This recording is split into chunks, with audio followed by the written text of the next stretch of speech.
Hello everyone, मी प्रवीण लाक्कर आपल्या सर्वांचे स्वागत करतो माझ्या यूट्यूब चॅनलमध्ये लर्न विथ प्रवीण लाक्कर। जर अजूनही तुम्ही माझ्या चॅनलला सबस्क्राईब केलं नसेल तर प्लीज करा आणि अशा प्रकारची बेल आयकॉन असेल त्यालाही प्रेस करा, म्हणजे माझे पुढील येणारे सर्व इंग्रजी विषयीचे व्हिडिओज तुम्हाला मिळत राहतील। तर मित्रांनो, today we are going to learn the first poem of 10th standard semi and Marathi medium, that is 1.1 a teenager's prayer, which is composed by J. Morse. So this poem highlights a teenager's wish about how he wants to lead his teenage life. तुम्हालाही माहित असेल की या वयामध्ये अनेक विद्यार्थ्यांना एक प्रश्न पडतो की पुढचं जीवन कसं जगायचं आणि पुढचं जीवन हे खरंच खूप चांगल्या प्रकारे आदर्श असलं पाहिजे अशी प्रत्येक विद्यार्थ्यांची भूमिका असते। परंतु हाच एक काळ असतो जिथे ते कन्फ्यूज असतात, गोंधळून गेलेले असतात की आपण कसं जगायला हवं हे त्यांना कळत नसतं। परंतु इथे एका किशोरवयीन अशा मुलाची भूमिका मांडण्यात आलेली आहे की एक पुढचं आयुष्य कसं असायला पाहिजे, तर ते त्याविषयी त्यांनी या कवितेमध्ये बोलल्या गेलेलं आहे। Okay, if we see the theme of this poem that shows a teenager's dilemma about making right decisions. Dilemma म्हणजे एक अशी अवस्था असते की मनाची द्विधा मनस्थिती असते की कळत नाही नेमकं काय करावं, कशा प्रकारे चांगले निर्णय आपण आपल्या जीवनामध्ये घ्यावेत हे आपल्याला कळत नसतं। So the responsibility of choice falls fully on him or her. A wrong decision may ruin the whole life. म्हणजे तुम्हालाही माहित असतं की पूर्ण जबाबदारी त्या मुलावरती असते, विद्यार्थ्यावरती असते। घरचेही म्हणतात की ते की तू तुझा निर्णय घे, आणि अशामध्ये एक चुकीचा डिसिजन सुद्धा, निर्णय सुद्धा पूर्ण जीवन खराब करून टाकू शकतो, नष्ट होऊ शकतं पूर्ण जीवन।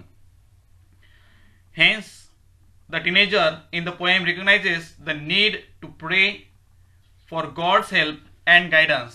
आणि त्यामुळेच या कवितेमध्ये खरं तर जे मॉर्स हे स्वतः स्पीकर आहेत आणि असं व्यक्त करत आहेत की ते इथे देवाचं गायडन्स म्हणजेच देवाचं मार्गदर्शन लावलं पाहिजे की पुढचं जीवन कशा प्रकारे ते आपण घालवायचं आहे आणि कसे कोणता निर्णय घ्यायला हवा याचं मार्गदर्शन देवाने करावं, यासाठी ते प्रार्थना करत आहेत। या कवितेमध्ये अ टीनेजर्स प्रेयर, या ठिकाणी टीनेजर मीन्स व्हॉट, या ठिकाणी टीनेजरचा अर्थ असा येतो the children whose age is between 13 to 19 years. म्हणजे 13 ते 19 वर्षाच्या मधातल्या मुलांना किंवा मुलींना आपण टीनेजर असं म्हणतो, त्यांना आपण किशोरवयीन असं म्हणतो। तर चला पाहूया अशीच एक प्रार्थना एका किशोरवयीन मुलाची। So first 4 lines are here on the screen. Each day brings new beginnings, decisions I must make. So here the poet says that each day brings new beginnings. प्रत्येक दिवस हा नवीन सुरुवात घेऊन येत असतो। इथे बिगिनिंग्सचा अर्थ असा आहे की न्यू ऑपॉर्च्युनिटीज, नवीन संधी आपल्याला देण्याचं काम प्रत्येक दिवस करत असतो। ठीक आहे, आजचा दिवस आपला चुकीचा गेला असेल, काही गोष्टी चुकीच्या घडल्या असतील, but a new day with a new sun, the new rays are there of hopes. म्हणजे आशा अपेक्षा ज्या आपल्या पुन्हा ते निर्माण होतात, ते स्वप्न आपले असतात आणि पुन्हा एक आपल्याला संधी आपल्या जीवनामध्ये प्राप्त होते म्हणजे प्रत्येक दिवस काय आणतो तर 100% आपल्याला म्हणता येईल तर नवीन सुरुवात घेऊन येत असतो. And decisions I must make, तर इथे निर्णय कोणाला घ्यायचे आहेत तर निर्णय हे आपल्यालाच घ्यायचे आहेत, स्वतःलाच घ्यायचे आहेत, हे लक्ष करून घ्या. म्हणून इथे जो स्पीकर आहे, जो किशोर वयीन आहे, तोच निर्णय घेणार आहे की मला कशा प्रकारे जगायचं आहे. राईट का? तर निर्णय आपल्याला स्वतःलाच घेणं भाग आहेत हे दर्शनाचं काम इथे कवीने केलेलं आहे. I am only one to choose the road that I will take. So actually here the poet says, मीच तो एकटा आहे, मला एकट्यालाच कर पाहिजे. तर इथं तेकीने निर्णय घ्यायचा आहे की जीवनातला कोणता मार्ग मला निवडायचा आहे. इथे खरं पाहिजे तर द रोड जो शब्द आलेला आहे इथे द रोड, द रोडचा अर्थ असा असू शकतो की actually the road of life असं आपण त्याला म्हणू शकतो. हे लक्ष करून घ्या. राईट का? म्हणजेच मला माझा तेकीने रस्ता निवडायचा आहे असं मला काय हरकत नाहीये. तर इथे खरं पाहिलं तर इनडायरेक्टली कंपॅरिझन झालंय रोडचं, जे की आपल्या जीवनाचा मार्ग, एक डिसिजन शी तेकीने इथं कंपॅरिझन झालेलं आहे. तर आपल्याला आपला एक मार्ग निवडायचा आहे आणि त्या मार्गाद्वारे तेकीने आपल्याला एक योग्य जीवनाचं तेकीने नियोजन करायचं आहे असं म्हणायला काय हरकत नाहीये. सो ही झाले याचा मराठीमध्ये अर्थ. परंतु आपल्याला त्याचबरोबर काय करायचं आहे, त्यामध्ये येणारे फिगर्स ऑफ स्पीच पाहिजे आहेत. तर पहिली लाईन जर आपण पाहिली, इच डे ब्रिंग्स न्यू बिगिनिंग्स, यामध्ये ॲलिट्रेशन हा एक फिगर ऑफ स्पीच आहे. कारण इथे आपण पाहू शकतो की ब्रिंग्स अँड बिगिनिंग्स हे दोन्हीही शब्द ब मीन्स बी या साऊंडने सुरू झालेले आहेत. So that's why alliteration is there. त्याला आपण मराठीमध्ये अनुप्रास अलंकार असं म्हणतो. इथे पर्सॉनिफिकेशन म्हणजे चेतना गुणोक्ती अलंकार सुद्धा आहे. याचं कारण आहे की इच डे जी म्हणता येईल की डे जो असतो इज वी कॅन से, जो की खरं पाहिलं तर एक ह्युमन क्वालिटी इथे एक्सप्रेस करत आहे, ती म्हणजे ब्रिंग असं म्हणता येईल की ते एक स्पष्टीकरण असं देता येईल. The day is given a human quality of bringing new beginnings. इथे ब्रिंग ही मानवी क्वालिटी एका अशा नॉन लिव्हिंग थिंगला देण्यात आलेली आहे, म्हणून तिथे पर्सोनिफिकेशन असं म्हणण्यात आलेलं आहे. म्हणजे निर्जीव वस्तू सजीवासारखं कार्य करते तेव्हा चेतना गुणोक्ती अलंकार घडून येतो असं म्हटल्या जातं. नेक्स्ट लाईन जर म्हटलं आपण, डिसिजन्स आय मस्ट मेक, यामध्ये पहिला फिगर ऑफ स्पीच आहे ॲलिट्रेशन. कारण ते एम या साऊंडने दोन शब्दांची सुरुवात झालेली आहे, म्हणून तिथे ॲलिट्रेशन म्हणजे अनुप्रास अलंकार आहे. आणि इथे जर पाहिलं आपण, so the words in the poetic line are not arrange in a correct prose order. एक प्रोज ऑर्डर नुसार या लाईनचे जे मांडणी आहे ती योग्य पद्धतीने करण्यात नाही आलेली आहे. त्यामुळे इथे इन्व्हर्जन नावाचा अलंकार गुण येतो, ज्याला आपण व्युत्क्रम असं मराठीमध्ये म्हणत असतो. व्युत्क्रम अलंकार म्हणजेच शब्दांचा क्रम बदलणे. खरं पाहिलं तरी ते शब्दांचा क्रम कसा असायला पाहिजे, I must make decisions. Okay, म्हणजे डिसिजन्स हे खरं पाहिलं तर कुठे यायला पाहिजे तर शेवटी यायला पाहिजे, हे लक्ष करून घ्या. म्हणून इथे इन्व्हर्जन अलंकार सुद्धा घडून आलेला आहे. त्यानंतर शेवटच्या लाईन मध्ये फिगर ऑफ स्पीच आहे the road that I will take. So इथे एक आहे ॲलिट्रेशन, कारण इथे T H and T H जे द मध्ये आणि दॅट मध्ये टी एच हा साऊंड रिपीट झाला आहे, म्हणून इथे ॲलिट्रेशन आहे. And the second thing, the road is indirectly compared to the decision which the poet has to take, the student has to take. म्हणजे त्या मुलाला ते जे डिसिजन घ्यायचं त्याच्याशी कम्पॅरिझन झालेलं इनडायरेक्टली इथे. म्हणून तिथे आपल्याला म्हणता येईल की मेटाफर हा रूपक अलंकार, ज्याला आपण मराठीमध्ये म्हणत असतो, तो रूपक अलंकार इथे घडून आलेला आहे. चला पुढे जाऊया. नेक्स्ट 4 लाईन्स, पुढच्या 4 लाईन्स आहेत इथे. I can choose to take the road of life that leads to great success or travel down the darkened road that leads to great distress. तर इथे पुन्हा कवी काय म्हणतात बघायला शिकूया. I can choose to take the road of life. आता इथे रोड ऑफ लाईफ म्हणजे काय तर रोड टू सक्सेस, म्हणजे जीवनामध्ये जर यशस्वी व्हायचं असेल तर आपल्याला एक रस्ता, जो योग्य रस्ता आहे तो निवडणं गरजेचं आहे. मी पहिल्यांदा म्हटलं की कन्फ्युजन असतं. इथे बघा, हा मी इथे एक ॲनिमेशन टाकलेलं आहे, जे दर्शवतो की कन्फ्यूज आहे मी की हा रस्ता घ्यावा की तो रस्ता घ्यावा की कोणता आणखीन एखादा दुसरा रस्ता घ्यावा. Okay, so that leads to great success. एक पहिला रस्ता जो आहे तो सक्सेसचा रस्ता आहे, जो आपल्याला यश, महान असं यश आपल्याला संपादित करून देणार आहे. असा एक यशाचा मार्ग, त्या यशाच्या मार्गाकडे आपल्याला घेऊन जाणारा एक रस्ता आपल्याला निवडणं भाग आहे. और travel down the dark and road. आता इथे डार्क एंडचा अर्थ काय तर इव्हिल. आता इव्हिलचा अर्थ काय तो तर अंधकारमय, आणि दुसरा जो रस्ता आहे तो कसा आहे अंधकारमय आहे. That leads to great distress. आता डिस्ट्रेसचा अर्थ इथे काय आहे तर ग्रेट वरी अँड स्ट्रेन. आता ग्रेट वरी अँड स्ट्रेनचा अर्थ काय आहे, त्याचा अर्थ आहे की घोर चिंतेचा, त्रासाचा मार्ग. ओके, निराशा आपल्या जीवनामध्ये आणण्याचं काम तो करतो, दुःख आपल्या जीवनामध्ये आणण्याचं काम करतं, अशा प्रकारचा रस्ता. म्हणजे आपल्याला जर यश प्राप्त करायचं असेल तर एक चांगला रस्ता निवडणं भाग आहे, योग्य रस्ता निवडणं भाग आहे, आणि त्या रस्त्यानं जर आपण गेलो तर 100% आपल्याला यश प्राप्त होऊ शकतं.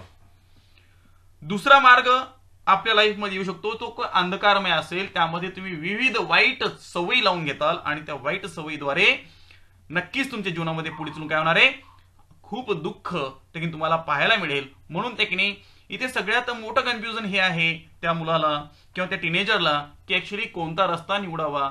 म्हणजे मार्गदर्शन खरं पाहिलं तर इथं नसतं, आणि त्यामुळे देखील तो कन्फ्यूज आहे, गोंधळल्यागत गेलेला आहे, आणि तो विचार करतोय की कोणता रस्ता निवडावा. तर एक रस्ता सक्सेसकडे नेतो आणि एक रस्ता डिस्ट्रेस आपल्या जीवनामध्ये आणतो. तर अशा प्रकारचं आपल्याला पाहायला मिळतं. याच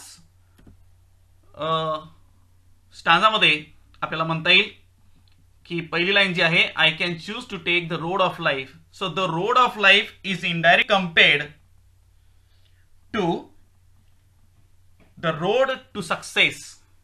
so that's why here the figure of speech is there metaphor. इथे रूपक नावाचा अलंकार घडून आलेला आहे. Next one is here, or to travel down the dark and road. Here we can see that the down and dark end, both words are starting with the same sound, and that's why it's called as a alliteration. या ओळीमध्ये अनुप्रास नावाचा अलंकार घडून येतोय. The second one is there. Now dark and road.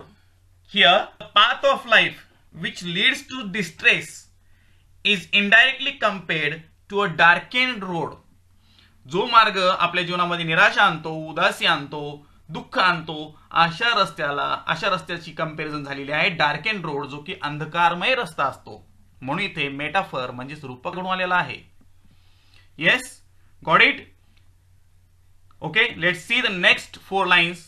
That is, we can read this stanza first. Please open up my eyes, dear Lord, that might clearly see.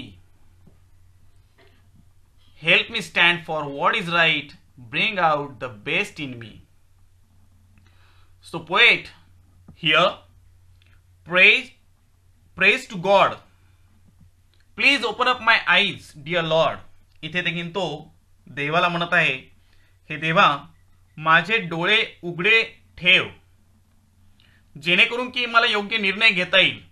Okay, इथे डोळे उघडे ठेव म्हणजेच काय तर कोणती गोष्ट राईट आहे, कोणती गोष्ट चुकीची आहे, म्हणजे रॉंग आहे, हे आपल्याला कळायला पाहिजे. आणि ही कळण्याची शक्ती कुणाकडून मिळावी अशी अपेक्षा करतो तर त्यागिनी डिअर लॉर्ड. लॉर्ड म्हणजेच काय तर इथे गॉड म्हणजे देव, या देवाकडे त्यागिनी तो करत आहे. Okay, so that I might clearly C, म्हणजे मला स्पष्टपणे कळालं पाहिजे किंवा मला पाहता आलं पाहिजे, मला समजलं पाहिजे की त्यागिनी काय चुकीचं आहे आणि काय बरोबर आहे हे कळावं. म्हणून तो काय करत आहे, देवाला इथे प्रार्थना करत. Help me stand for what is right. So इथे पोएट म्हणतो जे काही चांगलं आहे, जे काही योग्य आहे, तीच गोष्ट करण्यासाठी मला काय कर शक्ती दे, असते तो इथे देवाला म्हणत आहे. लक्षून घ्या, he pleads to the lord to open his eyes so that he might see clearly. He also prays to God to help him stand for what is right and to bring the best in him. तर त्याच्यामध्ये सर्व गोष्टी श्रेष्ठ दर्जाच्या आल्या पाहिजेत हे त्याचं मत आहे. तर एक मार्ग हा यश प्राप्त करून देणारा आणि एक मार्ग हा ते निराशा आणणारा आहे. म्हणून तो म्हणतोय की देवा माझे डोळे उघडे ठेव आणि त्याचं मार्गदर्शन करावं, आज देखील तो देवाला प्रार्थना करताय की देखील त्याला योग्य मार्ग निवडता यावा, यासाठी देखील तो इथं एक मागणी देवाकडे करत आहे. म्हणजेच काय, तो परमेश्वराला प्रार्थना करतो की आयुष्यात आपल्यामधील सर्वोत्तम गुणांचे प्रकटीकरण यामध्ये व्हावे ही त्याची इच्छा आहे. राईट का? येस. तर यामध्ये आपल्याला पाहिजे की या स्टांजामध्ये कोणते फिगर्स ऑफ स्पीच आलेले आहेत.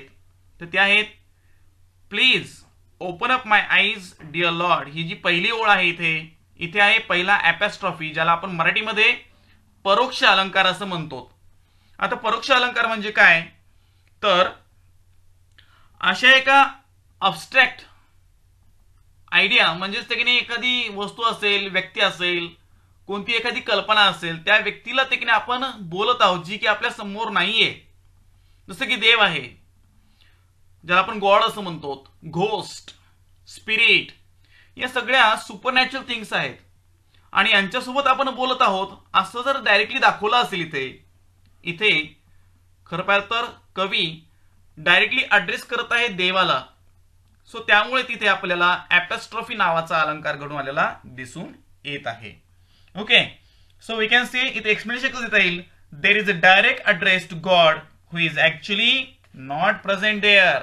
आणि दुसरा इथे येतो तो म्हणजे inversion.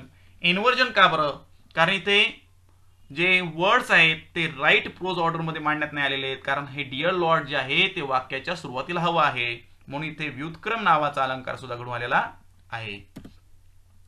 Second figure of speech आहे जे दुसऱ्या लाईन मध्ये या स्टांजामध्ये, that I might clearly see.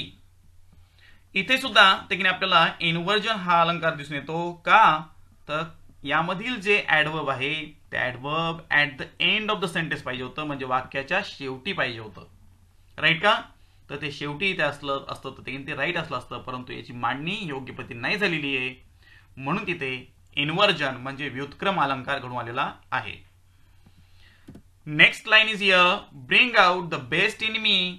इथे अलिट्रेशन होऊन आलाय, कारण ब्रिंग आणि बेस्ट हे दोन्ही शब्द बी या साऊंडने सुरू झालेले आहेत, म्हणून तिथे अनुप्रास अलंकार घडून आलेला आहे. राईट, त्याला आपण इंग्लिशमध्ये अलिट्रेशन असं म्हणतो. So let's see the next four. Help lord. So once again the poet is addressing directly to God to just say no when temptation comes my way. आता इथे टेम्पटेशन, विविध प्रकारचे टेम्पटेशन म्हणजे मोह माणसाला असतो, भुरळ माणसाला पडलेली असते काही गोष्टींची. म्हणजे खरं पाहिलं तर काही प्रलोभन असतात आपल्या जीवनामध्ये, त्या जीवनाकडे त्या गोष्टीकडे आपण ओढल्या जातो. जसे मी काही इथे दिलेले आहेत बघा, रॅथ आहे, greed, sloth, pride, lust, gluttony, envy, अशा प्रकारचे विविध प्रकारचे टेम्पटेशन आपल्या जीवनामध्ये येतात. याशिवायही इतर विविध प्रकारचे मोह आपल्याला आपल्या जीवनामध्ये पाहायला मिळतात. खरं पाहिलं तर इथे कवी काय म्हणत आहे की जीवनामध्ये जे काही मोह आपल्या येत आहेत किंवा आपलं किशोरवयीन आयुष्य असतं आणि अशा अनेक मोह आपल्या जीवनामध्ये येतात, तर त्या मोहावरती नियंत्रण ठेवता यावं हे इथे मागणी खरं पाहिलं तर देवाकडे कवी करत आहेत. हा एक किशोरवयीन करत आहे असं म्हणायला काय हरकत नाहीये. येस, टेम्पटेशन म्हणजे लिहून घ्या, a strong wish to do something bad or wrong. म्हणजे कोणतीही एखादी चुकीची वाईट गोष्ट जर करायची खूप तीव्र इच्छा होत असेल तर त्याला आपण टेम्पटेशन असं म्हणतो. आता आपल्याला माहिती आहे की तरुण पिढी आज विविध गोष्टीमध्ये देखील अडकत चाललेली आहे. जसं की आपल्याला म्हणता येईल की स्मोकिंग असेल, ड्रिंकिंग असेल, विविध प्रकारच्या गोष्टी करत आहेत. म्हणजे खरं पाहिलं तर व्यसनाधीन असतं ते की आज तरुण होताना आपल्याला पाहायला मिळत आहे. तर त्या टेम्पटेशन पासून दूर जाऊन नक्कीच आपल्या जीवनात चांगलं होऊ शकतं असं त्यांचं मत आहे. जर आपण त्या मोहापायी त्या गोष्टीच्या मागे लागलो तर खरंच आपलं जीवन हे नष्ट होऊ शकतं, हे दर्शनाचं काम इथे केलेलं आहे. आणि योग्य मार्ग कोणता आहे, to say no firmly to all types of temptation which comes in our life. असं नो म्हणजे विविध प्रकारचे मोह जे आपल्या जीवनामध्ये येतात त्यांना आपल्याला खंबीरपणे नाही म्हणता आलं पाहिजे, अशी शक्ती ते किंतु देवाकडे मागत आहे. And fit for life each day, आणि त्याचबरोबर आरोग्यपूर्ण आयुष्य जगता यावं अशा प्रकारची इच्छा त्याने व्यक्त केलेली आहे. तर पहा या स्टॅन्झामध्ये कोणत्या प्रकारचे आपल्याला फिगर्स ऑफ स्पीच पाहायला मिळतात. तर पहिला आहे help lord to just say no, because actually the direct address is here to the lord, means to God who is not present in front of us, म्हणून तिथे परोक्ष नावाचा अलंकार घडून आला आहे. दुसरी ओळ आहे when temptation comes my way, इथे पर्सोनिफिकेशन आलेलं आहे, because the human quality is given to a non living thing, that is temptation. Okay, कोणती क्वालिटी दिलेली आहे? कमिंग माय वे, जी की एक ह्युमन क्वालिटी आहे, ती टेम्पटेशनला देण्यात आली आहे, म्हणून इथे चेतना गुणुक्ती नावाचा अलंकार घडून येतो. Third line is there and fit for life is day, इथे ॲलिट्रेशन आलेलं आहे. तर का इथे ॲलिट्रेशन आलेलं आहे ते आपल्याला पाहायचं आहे. तर इथे आपल्याला माहित असेल की एफ साऊंड हा रिपीट झालेला आहे. फिट फॉर, एफ एफ म्हणजे फ हे साऊंड इथे रिपीट झाला आहे, म्हणजे पुन्हा इथे अनुप्रास अलंकार आलेला आहे. Yes, so let's see last stanza of this poem. So poet says here when my teenage years are over, जेव्हा माझे जे किशोर वय आहे ते किशोर वय संपेल, I know that I will see that life is lived its very best with you walking next to me. कवी ते म्हणतात की परमेश्वराच्या मार्गदर्शनामुळे किशोर वयाच्या शेवटी तो एक चांगले समाधानी सर्वोत्तम आयुष्य जगेल, दुर्गुणापासून मुक्त राहील असा त्याला ठाम विश्वास आहे. But Wien will happen this all things when there will be the guidance of the God, म्हणजे खरं पाहिलं तर जेव्हा ते देव त्याच्या समोर चलेल किंवा देव त्याचं मार्गदर्शन करेल, आणि जेव्हा देव त्या मार्गदर्शन करेल तर त्याचं जीवन कसं होईल? नक्कीच समाधानी, चांगले आणि सर्वोत्तम असं त्याचं जीवन जगेल असं त्याला आशा आहे, विश्वास आहे, असं मला काय हरकत नाहीये. एक आणखीन एक गोष्ट बोलायची राहिली याच्यामध्ये की या कवितेमध्ये राईम स्कीम कोणती आहे. तर प्रत्येक स्टांजामध्ये आपल्याला एकच राईम स्कीम इथे पाहायला मिळते. इथे पाहू शकतो की आपण इथे ए साइन देऊ शकतो पहिल्या ओळीच्या शेवटच्या शब्दाला. सेकंड ओळीतला शेवटचा शब्द सी आहे, ज्याला आपण या ओव्हरसी यमक न असल्यामुळे आपल्याला बी साइन देता येईल. तिसरा शब्द आणखीन थोडासा वेगळा आहे, जो की यावरील दोन्हीशी यमक होत नाही, म्हणून इथे आपल्याला सी साइन देता येईल. आणि त्याचबरोबर मी हा सी सी यमक असल्यामुळे आपल्याला इथे सी ला दिलेली साइन म्हणजे बी तीच साइन आपल्याला घेता येईल. म्हणून इथे जर राईम स्कीम जर विचारली तुम्हाला या स्टांजा या पोएमची, तर you can just write down there the rhyme scheme of the poem is A comma B comma C comma B, means A B C B. So let's see the figures of speech in this stanza. The first line is there, I know that I will see. Figure of speech in this poem, in this line is repetition. In Marathi we call it as a पुनरावृत्ती अलंकार. यामध्ये आपण बघू शकतो the word I is repeated in the poetic line. So that's why here repetition is there. पुनरावृत्ती अलंकार घडून आलेला आहे. Second line is there, that life is lived its very best. म्हणजेच काय, तर इथे ॲलिट्रेशन नावाचा अलंकार आपल्याला पाहायला मिळतो. का बरं? तर लाईफ आणि लिव्ड हे दोन्ही शब्द एल म्हणजेच ल या साऊंडने सुरू होत आहेत, सेम साऊंडने सुरू होत आहेत, and that's why it's called as alliteration, ज्याला मराठीमध्ये आपण अनुप्रास अलंकार म्हणतो. आणि शेवटचा आहे with you walking next to me. So here also alliteration is there, because with you walking, with and walking both are starting with the same sound, that is W. Okay, so here also alliteration is there, म्हणजे अनुप्रास नावाचा अलंकार घडून आलेला आहे. So अपेक्षा आहे की ही पोएम तुम्हाला चांगल्या प्रकारे कळाली असेल, समजली असेल. So thank you very much. खूप खूप धन्यवाद. आणि अपेक्षा आहे की तुम्हाला हा जर व्हिडिओ आवडला असेल तर नक्कीच तुम्ही माझ्या चॅनलला सबस्क्राईब करताल आणि बेल आयकॉन सुद्धा प्रेस करताल, जेणेकरून तुम्हाला यापुढेही माझे व्हिडिओज मिळत राहतील. थँक्यू.